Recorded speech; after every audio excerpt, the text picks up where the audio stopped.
Olá, eu sou o Clairton Rosado, doutor em música, e convido você a participar deste curso online intitulado A Formação da Música Popular Brasileira através de seus artistas negros.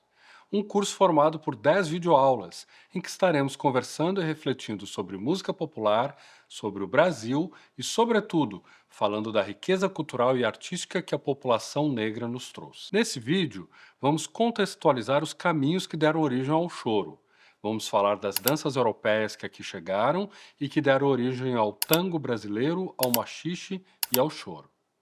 Vamos falar de compositores como Henrique Alves de Mesquita, da música dos Barbeiros e de Chiquinha Gonzaga. Vamos lá?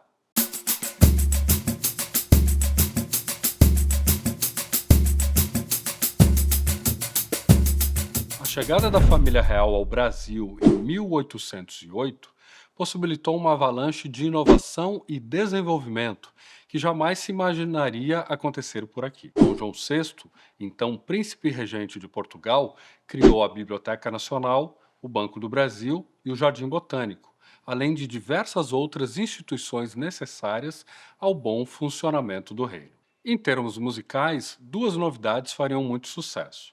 A primeira aportou em terras brasileiras, junto dos milhares de documentos, livros, objetos de arte e tantos outros pertences reais.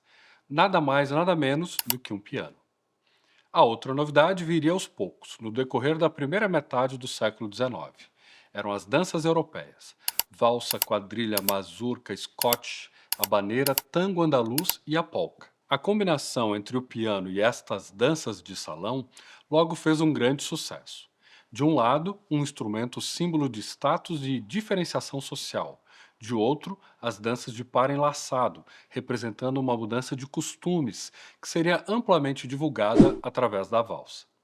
Mas o verdadeiro sucesso seria da polca, que, tal como a valsa, era dançada de par enlaçado, com a mão direita masculina na cintura feminina, mas também com pulinhos dançados ao som de melodias igualmente saltitantes. Algumas destas danças passaram por um processo de encontros e cruzamentos, que as transformaram.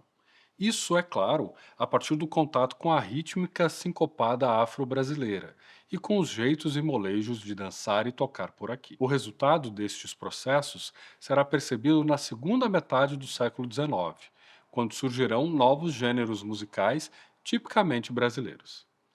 Em 1870, era vigente nos teatros cariocas apresentações dramático-musicais como a opereta, o teatro de revista e também a mágica. No caso, a mágica tinha como característica a encenação de temas fantásticos e a presença de personagens mitológicos, além de incorporar musicalmente elementos da ópera italiana, da zarzuela e da opereta francesa, ao mesmo tempo que também incorporava gêneros musicais brasileiros. O grande compositor destas encenações era Henrique Alves de Mesquita. Em 1872, na encenação da mágica Ali Babá ou Os 40 Ladrões, a música escrita por Mesquita incluía, numa de suas cenas, um tango brasileiro, que no caso é um gênero formado a partir de elementos do tango andaluz, habaneira, lundu e polca. É sempre importante lembrar que o tango argentino ainda não era nascido neste período. Porém, seu processo de formação e suas origens são bastante semelhantes às do tango brasileiro.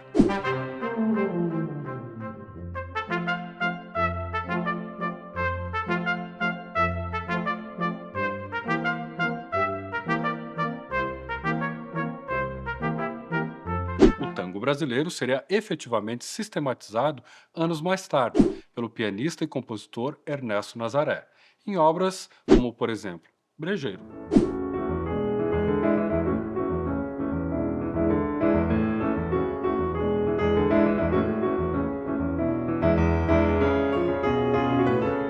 Por essa mesma época, outra inovação era praticada com grande aceitação na cidade do Rio de Janeiro, a polca. Ela já era um sucesso nas residências burguesas e salões cariocas. Então, passou a ser dançada também pelas camadas mais populares da cidade, sobretudo nos bailes do bairro Cidade Nova, área bastante populosa e próxima do porto. Era uma zona onde se encontrava divertimento barato e com certa má fama. Os moradores e todos aqueles que passavam por lá em busca de diversão estabeleceram um novo jeito de dançar a polca, dando origem à dança do machixe, que viria a ser conhecida como a primeira dança popular urbana brasileira. A inovação consistia numa ampliação dos novos costumes trazidos pela valsa e pela polca. No machixe, além dos pares enlaçados, mãos e cinturas unidas, havia também um contato maior entre os corpos dos dançarinos, sem falar nas pernas, agora enlaçadas, e nos muitos requebros que geravam passos como o parafuso, a cobrinha, o balão caindo ou o corta-capim. Este novo jeito de dançar necessitava então de um novo tipo de acompanhamento musical, que desse um balanço e um gingado semelhantes aos requebros que os dançarinos faziam. Se nos ambientes burgueses era o piano quem tocava, nos bailes populares seriam os conjuntos de choro, formados por grupos instrumentais de músicos que tocavam flauta, violão, cavaquinho, mas também off-clade e trombone. Este tipo de grupos instrumentais não era necessariamente uma novidade na cidade. Desde o século XVIII, a música dos barbeiros se fazia presente em momentos destinados ao entretenimento público ou em festas realizadas por irmandades religiosas. Mas quem eram os barbeiros? E por que se chamavam assim? A resposta é tão óbvia quanto peculiar.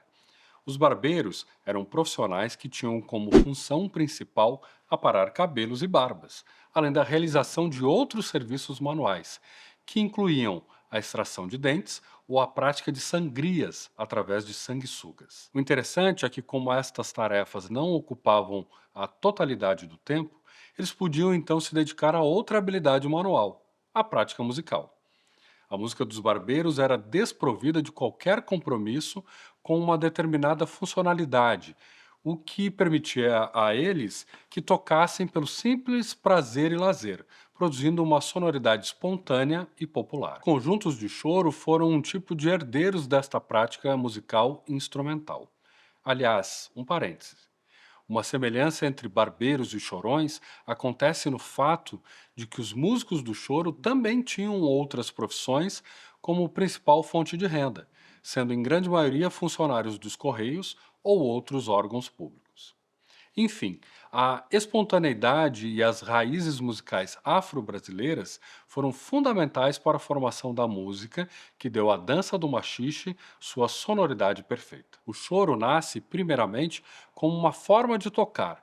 Apenas mais adiante é que ele se tornará um gênero musical propriamente dito. Neste primeiro momento, ele está inserido num processo dinâmico que contribuiu para a condução do maxixe aos palcos do teatro de revista. Quem fez muito sucesso nesse contexto foi a compositora Chiquinha Gonzaga. Ela foi uma reconhecida compositora de polcas e pianeira de choros. No caso, o termo pianeiro ou pianeira se refere aos pianistas de formação popular que tinham técnica, balanço e capacidade de improviso para execução e interpretação de repertórios como o dos choros. Chiquinha Gonzaga foi a primeira pianeira e chorona da música brasileira. Suas composições ganharam destaque em encenações do teatro de revista, como, por exemplo, na opereta burlesca Zizinha Machixe, com o tango gaúcho, que ficou posteriormente conhecido como Corta-Jaca. Esse tango era, na verdade, um machixe. O que acontece é que os compositores e editores tentavam amenizar o estigma do termo machixe, que era um termo ligado a algo de baixa qualidade ou baixa categoria, pela má fama dos ambientes do bairro Cidade Nova, que eram os locais de prática do machixe, como já vimos anteriormente. Dessa forma, as composições que eram essencialmente machicheiras eram então classificadas como tango, polca-lundu, polca-tango, de modo que não comprometessem a aceitação do público, sobretudo um público ligado aos bons costumes. De qualquer forma, é importante observar que, ao mesmo tempo que esses músicos, instrumentistas e compositores negros trazem toda a sua riqueza cultural para a formação da música popular brasileira, ao mesmo tempo, os preconceitos para com esse repertório e, é claro, os preconceitos com estes músicos foi sempre presente. No caso de Chiquinha Gonzaga, os preconceitos foram ainda maiores, pois, além de tudo, era uma mulher que desafiava os padrões machistas de uma sociedade conservadora. Cabe a nós transformarmos esta história. Cabe a nós transformarmos este país. Um bom começo se dá pela música de Chiquinha Gonzaga.